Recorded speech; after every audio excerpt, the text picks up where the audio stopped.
Hello students. So we will continue our discussion on parabola. Yesterday we discussed about basic concepts of parabola, and today we will discuss the focal chord properties of a parabola. We will see what is a focal chord of a parabola and what are the properties of a focal chord. And after that we will take some questions based on IIT and thereafter we will stop this video. So let's start it. So today's topic is focal chord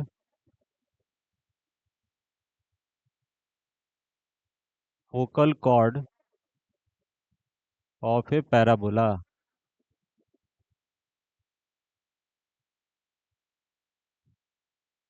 ठीक है, तो सबसे पहले ये जानेंगे कि focal cord होता क्या है, फिर उसके बाद हम लोग देखेंगे उसके प्रॉपर्टीज क्या हैं, और उसके बाद कुछ क्वेश्चंस हम लोग क्वेश्चन से क्लियर करेंगे कि how the questions are asked based on this concept in JEE.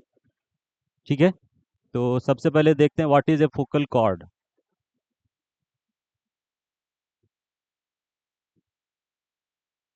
Focal chord क्या होता है?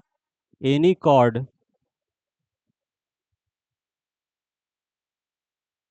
विच passes through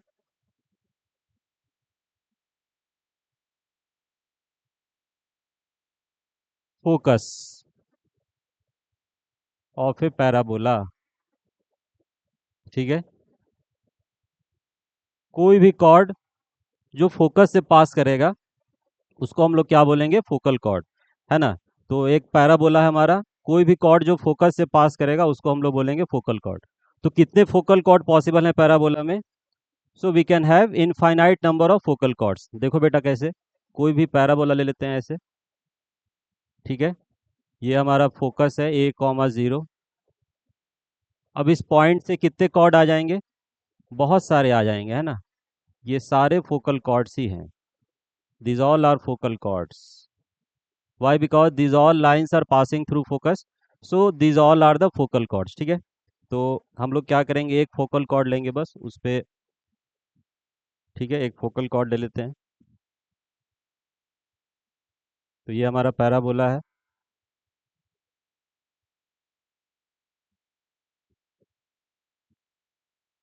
Y square equal to 4x, this is our parabola. तो Y square equal to 4x is a parabola which opens to the right. ठीक है, so Y square equal to 4x ऐसा parabola होता है जो right की तरफ खुलता है। ठीक है, तो ये हमारा पैराबोला है। अब इसमें ये हमारा फोकस है A, 0 और ये AB, this is our focal chord. अब ए का कोऑर्डिनेट ले लेते हैं, A T1 square comma 2A T1, और उसी तरह बी का हो जाएगा A T2 square comma 2A T2। ठीक है, I think all of you know how to take parameters in a parabola. Parametric coordinates parabola का क्या होता है? A T square comma 2A T, where T is a parameter. ठीक है, तो that's why we have taken this A T1 square comma 2A T1। so here parameter is T1 for A। ठीक है, उसी तरह B के लिए parameter क्या है? T2 है। so this is our parabola and this is our directrix of parabola, x plus A equal to 0।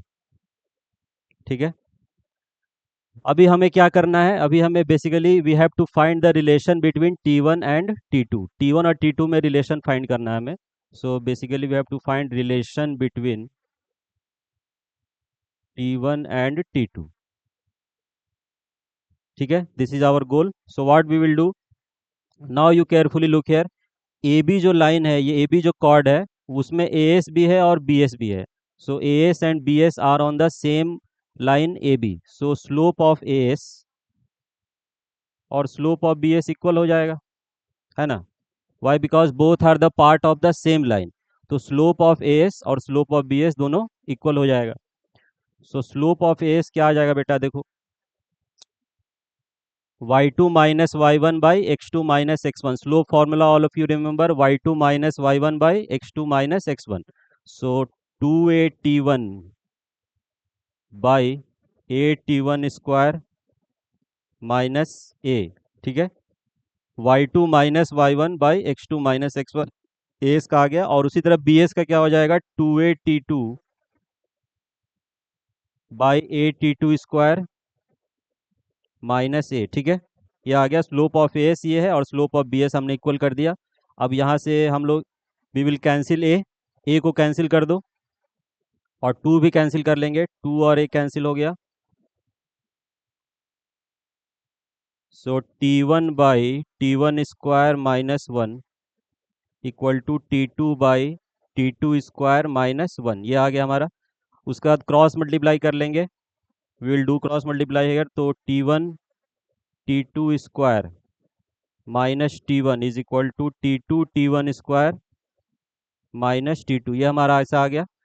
Now we will bring all the terms on the same side, इसको और simplify कर ले रहे हैं। So T one T two square minus T two one square minus T one plus T two equal to zero. We are bringing all the terms on the same side. अब यहाँ ध्यान से देखो, इन दोनों टर्म्स में पहले और second term में T one T two square minus T one square में क्या कॉमन आ जाएगा, तो टी टू यहाँ पे कॉमन ले लेते हैं। सो टी टू कॉमन आ गया यहाँ पे, T two minus T one, और ये है बेटा plus T two minus T one, ठीक है। Again we can take T two minus T one common here, so T two minus T one common आ गया इधर, और इधर आ गया टी टू प्लस वन, ठीक है। ये फाइनल एक्सप्रेशन हमारा सिंप्लीफाई होके ऐसा आ गया है। So T two minus T two plus one equal to zero. So either this T two minus T one is zero और T one plus T two plus one is zero, either of this is zero. But if this is zero, if you take this as zero, इसका मतलब क्या होगा कि T one और T two equal हो जा रहा है। लेकिन we have seen that T one and T two are distinct points, है ना, ए और बी डिस्टिंक्ट पॉइंट्स है। टी वन ए का पैरामीटर है और टी टू बी का पैरामीटर है, तो टी वन और टी टू तो डिस्टिंक्ट है, so they can not be equal, so this condition is neglected hair.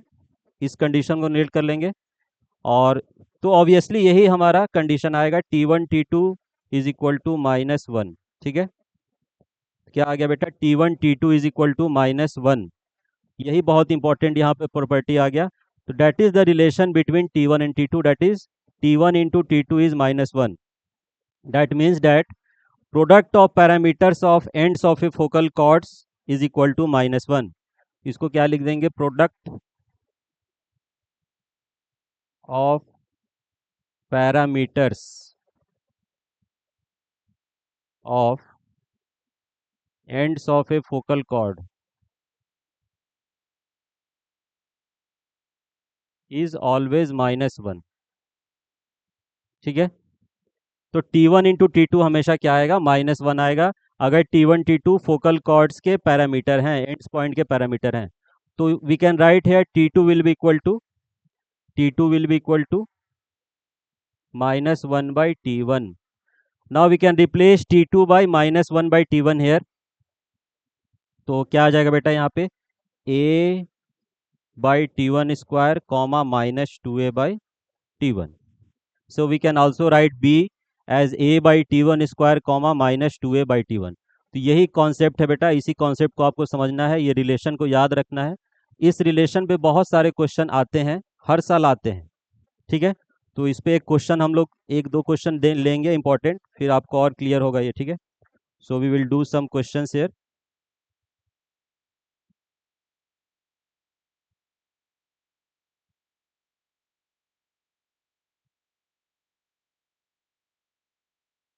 ये रिलेशन मैं रखता हूँ तो यूज होगा, इसलिए मैं इसको नहीं मिटा रहा हूँ, only we will use this relation.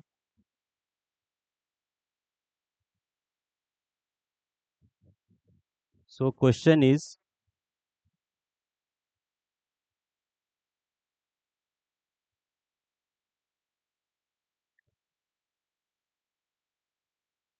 If a parabola y square equal to 4x has one end of a focal chord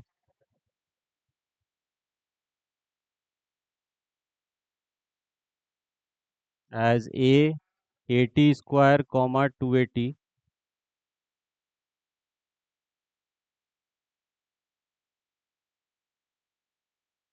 then prove that length of focal chord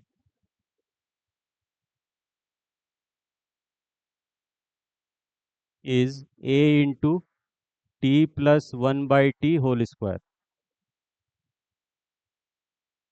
ठीक है, तो ये क्वेश्चन है बेटा। इसमें क्या कह रहा है, एक पैराबोला दिया हुआ है आपको Y square equal to 4x, जो हमने डिस्कस किया वही उसी टाइप का एक पैराबोला दिया हुआ है, और उसका एक फोकल कॉर्ड दिया हुआ है जिसका एक एंड पॉइंट है ए T square comma two is the coordinate of A, or he is asking you to find the length of focal chord, and he is asking you to prove that the length of focal chord is a into t plus 1 by t whole square. ठीक है, तो इसको हम लोग करेंगे अभी।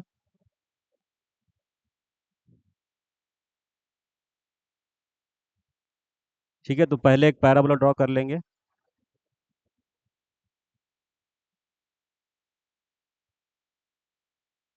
जिसमें एक फोकल कॉर्ड ले लेंगे ए बी, जो ए कॉमा जीरो से पास हो रहा है। Why because it is a focal cord, it is a T square comma two A T, it is given.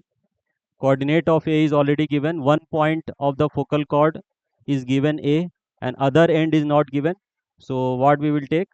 So यहाँ पे अगर पैरामीटर T है तो B का पैरामीटर -1/T हो जाएगा। ठीक है, Why? Because T1 into T2 is always equal to -1। ठीक है, so T2 will be -1/T1। So here T is there, so here -1/T, so A by T square comma -2A/T, ये आ जाएगा B का coordinate. ये हमारा directrix है x equal to -a। ठीक है, अब क्या करना है, इसमें हमें ए बी जो लेंथ है, ये ए बी जो कॉर्ड का लेंथ है, प्रूव करना है कि ये a into T plus 1/t whole square आएगा। ठीक है, तो स्टार्ट करते हैं ए बी। अब ए बी देखो, ए बी किस चीज से बना हुआ है, ए बी ए एस और बी एस से मिलके बना हुआ है। A B is equal to this A S plus this B S, so A S plus B S. अब ए एस कैसे निकालेंगे? अच्छा, बच्चे गलती क्या कर लेते हैं यहाँ पे, they directly use distance formula in A B, है ना, वो डिस्टेंस फॉर्मूला यूज करने लगते हैं ए बी में, जो कि कैलकुलेशन बहुत ज़्यादा हो जाता है, वहाँ पे बहुत सारे स्टेप्स आ जाएंगे, जो कि बहुत लंबा कैलकुलेशन वहाँ पे हो जाता है। तो कैलकुलेशन से बचने के लिए क्या करते हैं हम लोग, कुछ अच्छा एक वे निकालेंगे, how to minimize the calculation. तो ए एस के लिए देखो, ए एस बेसिकली क्या है, distance of any point from focus in a parabola, और distance of a point from focus is same as distance from the directrix. ठीक है, उसी तरह बी एस क्या है, distance of B from focus, तो ये भी आ जाएगा डिस्टेंस फ्रॉम डायरेक्ट्रिक्स। ठीक है, तो ए एस जो हो जाएगा वो ए एम के इक्वल है। What is M? ए से परपेंडिकुलर ड्रॉप कर रहे हैं डायरेक्ट्रिक्स पे, उसी तरह बी से परपेंडिकुलर ड्रॉप कर रहे हैं डायरेक्ट्रिक्स पे, so A S will be equal to A M और B S will be equal to B M. Now what is A M? A M will be this distance. अब ये distance भी दो distance से मिलके बना हुआ है, ये और ये डिस्टेंस आपका ए है ना, ये डिस्टेंस ए है, और ये डिस्टेंस क्या आएगा, ए का X coordinate, because this distance of is distance of A from Y axis, और वाई एक्सिस से डिस्टेंस मतलब एक्स कोऑर्डिनेट, तो ये ए टी स्क्वायर आ जाएगा। So A M is A plus A T square, है ना। और बी एम देखोगे, बी एन, सॉरी यहाँ पे बी एन है,